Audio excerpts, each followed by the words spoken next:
నమస్కారం. కార్తీక మాసం అంటే స్నానానికి, దీపానికి, దానానికి ప్రాధాన్యత ఉన్న మాసం. కార్తీక మాసంలో స్నానం చేయటం ఎంత శక్తివంతమో, దీపాలు వెలిగించటం ఎంత శక్తివంతమో, దానానికి కూడా అంతే ప్రాధాన్యతని చెప్పడం జరిగింది. కార్తీక మాసంలో ఎలాంటి దానాలు నిర్వహిస్తే ఎలాంటి అద్భుత ఫలితాలు కలుగుతాయో స్కాంద పురాణం వైష్ణవ ఖండంలో తులాపురాణాల్లో చెప్పారు. కార్తీక మాసంలో 2 దానాలు చాలా శక్తివంతమైనవి. 1 అన్నదానం, 2 దీపదానం.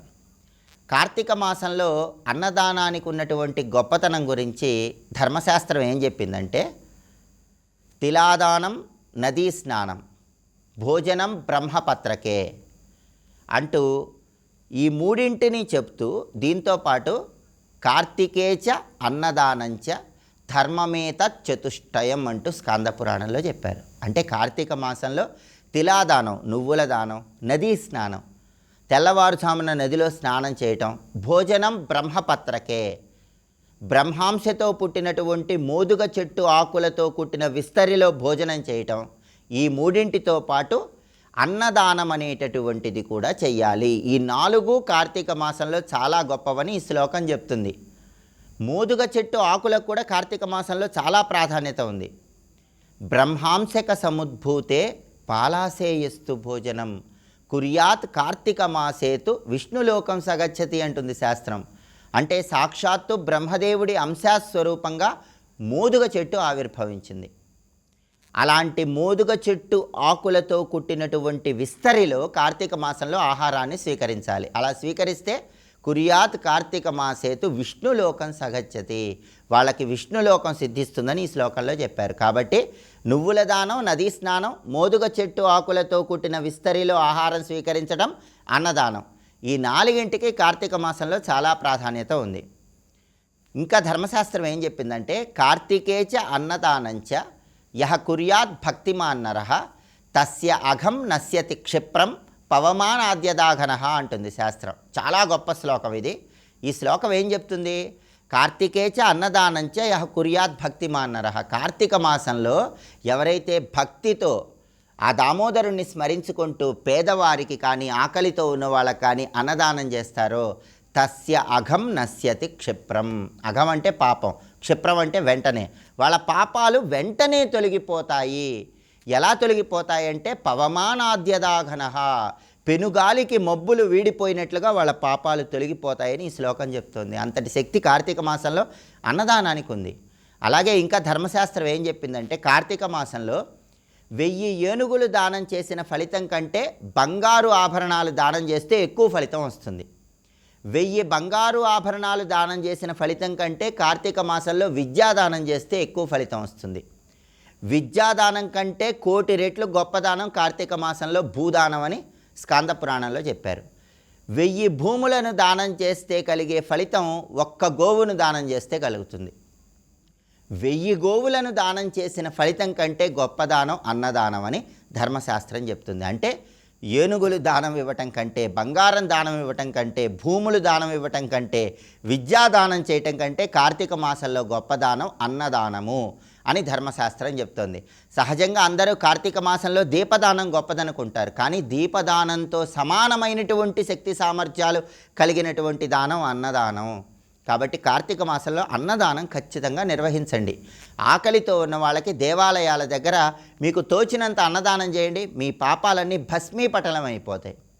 అలాగే దీంతో పాటుగా దీపదానం చేస్తే ఉత్తమ ఫలితాలు కలుగుతాయి. అలాగే కార్తీక మాసంలో తడి వస్త్రాలతో ఉన్న వాళ్ళకి కానీ, చలితో వణుకుతూ ఉన్న వాళ్ళకి కానీ వస్త్రదానం చేస్తే 1000 అశ్వమేధ యాగాలు చేసిన ఫలితం కలుగుతుందని శాస్త్రంలో చెప్పారు. కాబట్టి వస్త్రదానం కూడా ఈ మాసంలో ఉత్తమ ఫలితాలు కలిగిస్తుంది. అలాగే విష్ణువు సన్నిధిలో కొబ్బరికాయ దానం ఇస్తే చాలా మంచిది. కార్తీక మాసంలో చేసే కొబ్బరికాయ దానం విశేషమైన ప్రయోజనాలు కలిగిస్తుంది. అందులోనూ విష్ణు సంబంధమైన ఆలయంలో విష్ణుమూర్తి సన్నిధిలో కొబ్బరికాయ దానంగా ఇస్తే అపమృత్యు దోషాలు తొలగిపోతాయి. మీ పిల్లలు ఆయురారోగ్య అష్టైశ్వర్యాలతో విరాజిల్లుతారు.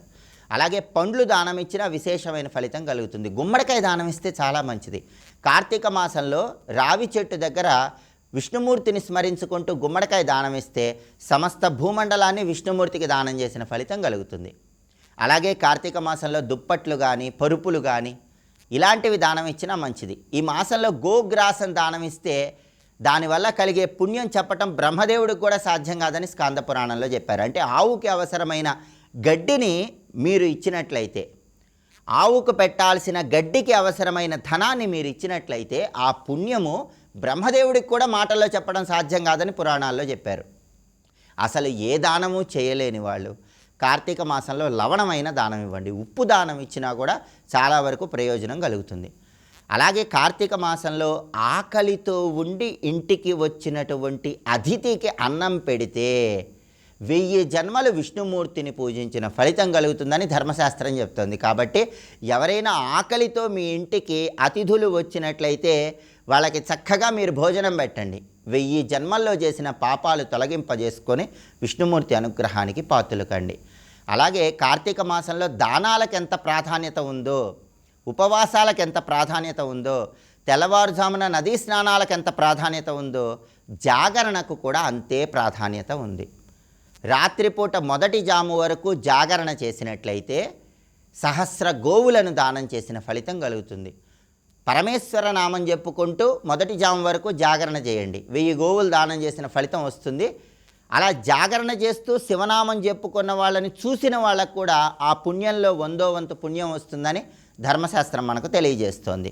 అలాగే కార్తీక మాసంలో వచ్చే గురువారం షిరిడీ సాయినాథుడి మందిరంలో దీపాన్ని వెలిగించటం, షిరిడీ సాయి మందిరంలో ఉన్నటువంటి ధునిలో కురిడీకాయ వేసి నమస్కారం చేసుకోవటం ద్వారా కర్మ ఫలితాల తీవ్రతను తగ్గింపజేసుకోవచ్చు. అలాగే మంత్రశాస్త్ర పరంగా సాయినాథుడికి సంబంధించిన ఓం శ్రీ సమర్థ సద్గురు సాయినాథాయ నమః ఈ మంత్రం చెప్పుకుంటూ ధునిలో కురిడీకాయ వేయండి. అలా చేస్తే మీకున్న ఆగామి సంచిత ప్రారబ్ధ కర్మ ఫలితాల వల్ల ఏర్పడే సమస్యలన్నీ తగ్గిపోతాయి.